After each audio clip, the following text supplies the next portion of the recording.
بسم اللہ الرحمن الرحیم۔ السلام علیکم ورحمۃ اللہ وبرکاتہ۔ اس تصویر میں آپ دیکھ رہے ہیں کہ ایک شخص ہے اور اس شخص کا نام ہے جحا۔ یہ معروف شخص ہے، فقاہی، خوش مزاج کے سینکڑوں اس کے لطیفے ہیں، عربی زبان میں مشہور شخص ہے، اور یہ اس کے ہاتھ میں ایک خرگوش ہے۔ اور اس قصے کا جو عنوان ہے وہ ہے مرق الارنب، خرگوش کا سالن۔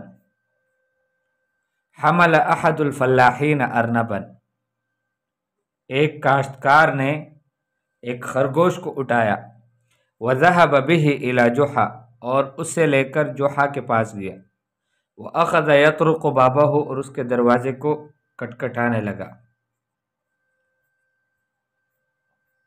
فتح جحا الباب، جحا نے دروازہ کھولا، وقال للرجل من انت، اور اس آدمی سے کہا کہ تم کون ہو؟ قال الرجل، اس آدمی نے کہا انا معجب بذکائک، میں آپ کی عقل مندی کا گرویدہ ہوں، وعلمک، اور آپ کے علم کا شیدائی ہوں، وارجو ان تقبل هذا الارنب ہدیۃ منی الیک، اور میری گزارش ہے کہ آپ اس خرگوش کو میری طرف سے ہدیے میں قبول کر لیں۔ فرح جحا، جحا خوش ہوا، وتقبل الارنب شاکرا، اور اس خرگوش کو شکریہ ادا کرتے ہوئے قبول کیا۔ بعد ان دعا الرجل الى ان يدخل المنزل للغداء معه، بعد اس کی کہ اس نے اس آدمی کو دعوت دی کہ میرے ساتھ گھر میں جاؤ اور کھانا کھا لو صبح کا۔ بعد الغداء، کھانا کھانے کے بعد، ودع جحا الرجل، جحا نے اس آدمی کو رخصت کیا، متمنیا ان تتکرر زیارته مرات ومرات، اس سے یہ تمنا کرتے ہوئے کہ بار بار اس کی زیارت کے لیے آئے، ملاقات کے لیے آئے۔ وبعد اسبوع مر الرجل على جحا، ایک ہفتے کے بعد وہ آدمی جحا کے پاس گزرا، وكان جحا قد نسيه، اور جحا تو اس کو بھول چکا تھا۔ فسأله من انت، تو جحا نے پوچھا کہ تم کون ہو؟ قال انا صاحب الارنب، کہنے لگا کہ میں خرگوش والا ہوں۔ فاکرمه جحا، جحا نے دوبارہ اس کا اکرام کیا، ودعاه على الغداء معه، اور اس کو اپنے ساتھ اس کو کھانے پر بلایا۔ ومضى اسبوع آخر، ایک اور ہفتہ گزر گیا، واذا باربعة من الفلاحين يدخلون على جحا الدار، تو کیا دیکھتا ہے جحا کہ 4 کاشتکار جحا کے گھر میں داخل ہوتے ہیں۔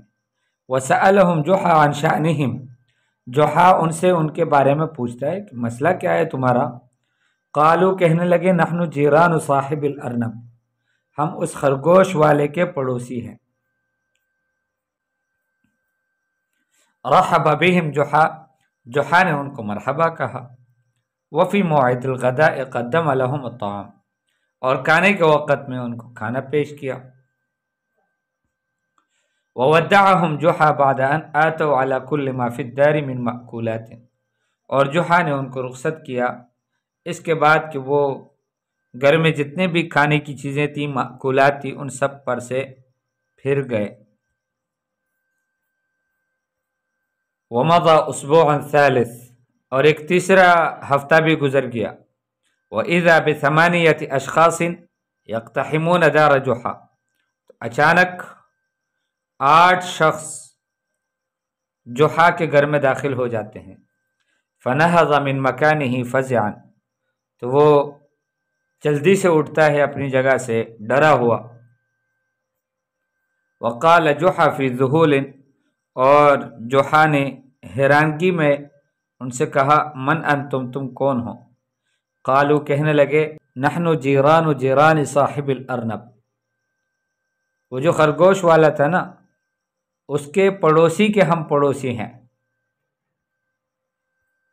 قال جحا، جحا نے کہا لا بأس فی دارکم حللتم، کوئی بات نہیں ہے، تم اپنے ہی گھر میں آئے ہو، وعلی اہلکم نزلتم، اور اپنے ہی اہل میں آئے ہو، واجلسہم حتی یأتی لہم بالطعام، اور ان کو بٹھا دیا، ان کو کہا کہ میں تمہارے لیے کھانا لے کر آتا ہوں۔ احضر جحا معونا کبیرا، جحا نے ایک بڑا برتن لایا، بھی ماء ساخن، کہ اس میں گرم پانی تھا، فلما ذاقوہ، انہوں نے جب اس کو چکا، صرخوا، چیخ اٹھے، قائلین، یوں کہتے ہوئے، ھذا ماء ساخن، یہ تو گرم پانی ہے۔ قال جحا ضاحکا، جحا نے ہنستے ہوئے کہا، ھذا مرق الارنب، یہ خرگوش کے سالن کا سالن ہے، یا جیران صاحب الارنب، اے خرگوش والے شخص کے پڑوسی کے پڑوسیوں،